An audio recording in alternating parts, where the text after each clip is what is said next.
कुछ चटपटा, कुछ हेल्दी और बिना तेल। अगर कुछ नाश्ता बनाने की सोच रहे हो और समझ में नहीं आ रहा क्या बनाए, तो आज हम बिना सूजी, बिना बेसन, बिना आटा या फिर कुछ भी ऐसा चीज़ का इस्तेमाल किए सिर्फ एक चीज़ से बनाने वाले हैं ये चटपटा और हेल्दी नाश्ता। तो चलिए बनाते हैं। और रेसिपी आपको पसंद आए तो प्लीज़ कमेंट बॉक्स में लिख के ज़रूर से बताइएगा कि आप ये रेसिपी कहाँ से देख रहे हैं। तो इसे बनाने के लिए सबसे पहले पैन चढ़ाया है, आधा चम्मच सरसों और आधा चम्मच ही जीरा डाला है। दोनों चीज़ें अच्छे से चटक गई हैं। अब इसमें डाल दिया है मैंने 1 चम्मच चना दाल और थोड़ा सा डाला है हींग का फ्लेवर। हींग खाते हैं तो आप डाल सकते हैं, नहीं तो आप इसको छोड़ भी सकते हैं। अब सारी चीज़ों को एक बार अच्छे से भून लेंगे और ये देखिए सारी चीज़ों ने बढ़िया से कलर चेंज कर लिया है। अब इसमें हम ऐड करेंगे एक बड़ी प्याज। इसको मैंने यहाँ पर बारीक बारीक चॉप करके डाला है। अगर आप छोटी प्याज का इस्तेमाल कर रहे हैं तो आप यहाँ पर 2 प्याज भी ले सकते हैं। और अगर आप प्याज नहीं खाते हैं तो आप इसमें अपनी पसंद की कोई भी सब्जियां ऐड कर सकते हैं, यानी कि प्याज को आप स्किप भी कर सकते हैं। तो मैं बहुत कम चीज़ों से नाश्ता बनाने वाली हूँ, जैसे कि प्याज और साथ में मैंने थोड़ी सी यहाँ पर गाजर भी मैंने यहाँ पर ऐड कर दिया बारीक कट कर। गाजर आप यहाँ पर बहुत बारीक कट कर ऐड कीजिए या फिर ग्रेट कर ऐड कीजिए। स्वाद अनुसार नमक डाल दिया है और उसके बाद हम इसको यहाँ पर 1 से 1.5 मिनट के लिए लो टू मीडियम फ्लेम पर अच्छे से पका लेंगे। अब ये देखिए 30-40% हमारे यहाँ जो ये मिक्सचर है ये अच्छे से पक गया है। अब इसे रखेंगे एक साइड में ठंडा होने के लिए। और यहाँ पर ले लिया है मैंने ये चना दाल।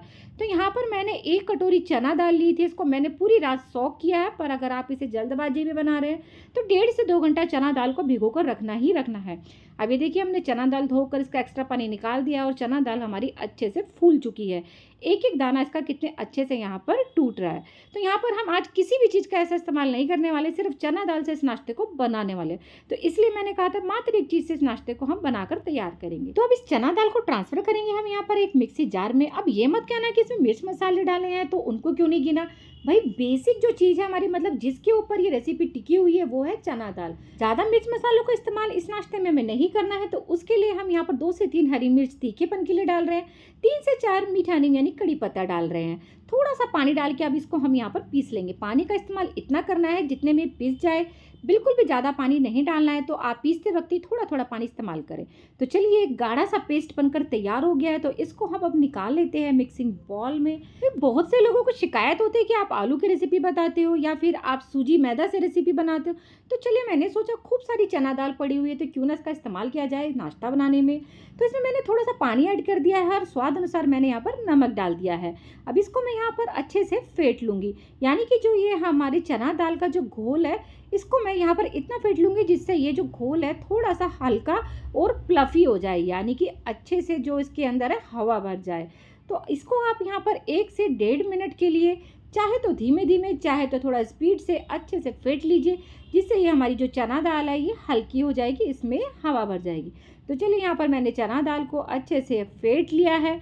अब ये आगे के प्रोसेस के लिए हो गई है बढ़िया से तैयार। अब यहाँ इस नाश्ते को चटपटा और हेल्दी फ्लेवर देने के लिए हम ऐड कर रहे हैं प्याज और गाजर का मिश्रण, जो हमने पहले ही बनाकर तैयार कर लिया था और ये अब ठंडा भी हो चुका है। गरम गरम हमें ये ऐड नहीं करना है, ठंडा होने के बाद ही ऐड करना है। क्योंकि हम ये नाश्ता चना दाल से बना रहे हैं तो हो सके तो आप इसमें हींग जरूर ऐड कीजिएगा, जैसे कि मैंने किया था मिश्रण बनाते वक्त। जिससे क्या होगा, जो हमारा हाजमा है वो भी दुरुस्त होगा और नाश्ता हमें अच्छे से पच भी जाएगा। तो चलिए सारे मिश्रण को हमने इस घोल में अच्छे से मिक्स कर लिया है।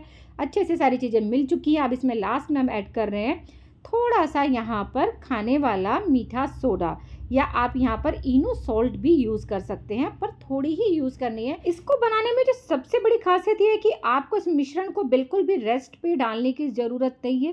सिर्फ आपको 1.5 से 2 घंटा चना दाल सोक करके रखनी है, या फिर इस नाश्ते को अगर आप मॉर्निंग में या सुबह बना रहे हैं तो आप पूरी रात के लिए कटोरी चना दाल भे कर रख देंगे और सुबह इसको बहुत ईजिली 10 मिनट में तैयार भी कर पाएंगे। तो चलिए अब ये मिश्रण हमारा तैयार है। तो यहाँ पर मैंने इस तरह की कटोरियाँ ले ली है मोल्ड वाली। आप प्लेन कटोरियाँ होती है जिसमें आप घर में सब्जी या दाल वगैरह खाते हैं, आप उनका भी इस्तेमाल कर सकते हैं। छोटी वाली कटोरियाँ आप यहाँ पर ले सकते हैं। तो मेरे पास ये मोल्ड वाली कटोरियाँ हैं, अगर आपके पास हैं तो आप इसमें भी बना सकते हैं। थोड़ा डिज़ाइन में नाश्ता हमारा बनेगा तो देखने में अट्रैक्टिव लगेगा। तो यहाँ पर कटोरी चाहे कोई भी हो, पर उसको आपको यहाँ पर किसी भी तेल से या बटर घी से आपको ग्रीस करना बहुत ज़रूरी है। इससे जो हमारा नाश्ता है बहुत ईजिली निकल जाएगा और बहुत अच्छे से यहाँ पर सेट भी होगा। तो चलिए सारी कटोरियों को मैंने यहाँ पर तेल लगाकर चिकना कर दिया, यानी ग्रीस कर दिया है। तो यहाँ पर मैंने यहाँ पर 6 कटोरियाँ ली हैं और इस नाश्ते को हम बनाएंगे 2 तरीके से। तो पहला तरीका हम यहाँ पर देख लेते हैं। तो यहाँ पर जो मैंने बैटर बनाकर तैयार करा, यानी जो मिश्रण हमने बनाया है, वो यहाँ पर छोटा चमचे से मैं आधा आधा कटोरी यहाँ पर फिल कर रही हूँ। ऊपर तक फिल बिल्कुल भी नहीं करना है कि जो नाश्ता है हमारा फूलेगा और फूल के ये डबल हो जाएगा। तो इसीलिए आधा कटोरी हमें इसे भरना है और आधा हमें यहाँ पर इसको खाली छोड़ना है। तो यहाँ पर 6 की 6 कटोरियाँ मैंने कर ली है फिल। थोड़ा थोड़ा इन्हें हम यहाँ पर टैप टैप कर देंगे, जिससे इनके अंदर जो बबल्स वगैरह बने हुए हैं वो अच्छे से यहाँ पर ख़त्म हो जाए और ये जो मिश्रण है कटोरी में अच्छे से सेट हो जाए। तो यहाँ पर मैंने ले ली है किस तरह की स्टीम करने के लिए जाली। ये जो हमारी आटा छानने वाली छलनी होती है ना, उसके साथ ये जाली आती है, या फिर आप कोई स्टीम वाला बर्तन भी ले सकते हैं जिसमें इस नाश्ते को हम स्टीम कर सके। तो मैंने यहाँ पर एक कढ़ाई में पानी गर्म होने के लिए रख दिया था एक गिलास, तो ऊपर ये मैं जाली रख दूंगी, जिससे इसके ऊपर जो सारी कटोरियाँ हैं हमारे अच्छे से सेट हो जाए। अगर इस तरह का कोई जाली वाला प्लेट या आपके पास कोई जाली ना हो तो आप प्लेन प्लेट भी रख सकते हैं। हमें मतलब यहाँ पर नाश्ते को स्टीम करने से है, तो स्टीम कई तरीके से आप यहाँ पर कर सकते हैं। तो अगर आपके पास स्टीमर वाला बर्तन नहीं है तो मेरी तरह आप प्लेन कढ़ाई लेकर इस तरीके से कोई भी प्लेट रखकर उसके ऊपर इन कटोरियों को सेट कर दीजिए। तो चलिए यहाँ पर ढककर हम 5 मिनट के लिए हाई फ्लेम पर इस नाश्ते को होने देते हैं स्टीम। 5 मिनट में हाई फ्लेम पे इतनी नाश्ता स्टीम होता है। देख लेते हैं इस नाश्ते को बनाने का दूसरा तरीका। तो जिसमें मैंने यहाँ पर मिश्रण बनाया था प्याज और गाजर का, सेम वही पैन मैंने लिया, इसको मैंने धोया नहीं है। हल्का फुल्का तेल इसमें ऑलरेडी पहले से था, थोड़ा सा जीरा डाल दिया है। जीरा जब हल्के से चटकने लगे तो जो बचा हुआ मिश्रण है वो मैं यहाँ पर ऐड कर रही हूँ। तो मैंने यहाँ पर 2 से सवा 2 चमचा, जो छोटे वाला चमचा, वो मिश्रण डाल दिया और उसको मैंने यहाँ पर इस तरीके से फैला दिया। बिल्कुल इसको एक बराबर ऊपर से आप कर दीजिए और ऊपर से भी हल्का सा जीरा हम यहाँ पर डाल देंगे। ये पूरी तरह ऑप्शनल है, जब हम पलटें तो ये जीरा भी इसमें अच्छे से क्रैक हो जाए और ये खाने में और देखने में अच्छा लगे।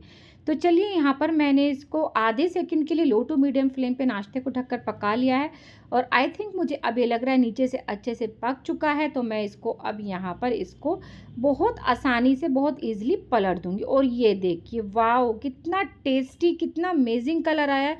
देख कर ही मुँह में पानी आ रहा है कि देखने से कितना अच्छा लग रहा है तो खाने में कितना ही टेस्टी होगा। और यकीन माने दोस्तों, ये खाने में भी उतना ही टेस्टी है जितना ये देखने में लग रहा है। तो दूसरी साइड से भी इसको हम यहाँ लो टू मीडियम फ्लेम पर आधे मिनट के लिए अच्छे से कुक कर लेंगे, यानी कि दोनों तरफ से अच्छे से क्रिस्पी कुरकुरा होने तक हम इसको सेक लेंगे। तो उसके लिए चाहे आपको 1 से 2 बार इसको दोबारा से पलटना पड़े। तो चलिए, ये वाला तरीका तो हमारा आपने देख लिया है और ये अच्छे से नाश्ता जो हमारा पक भी गया है।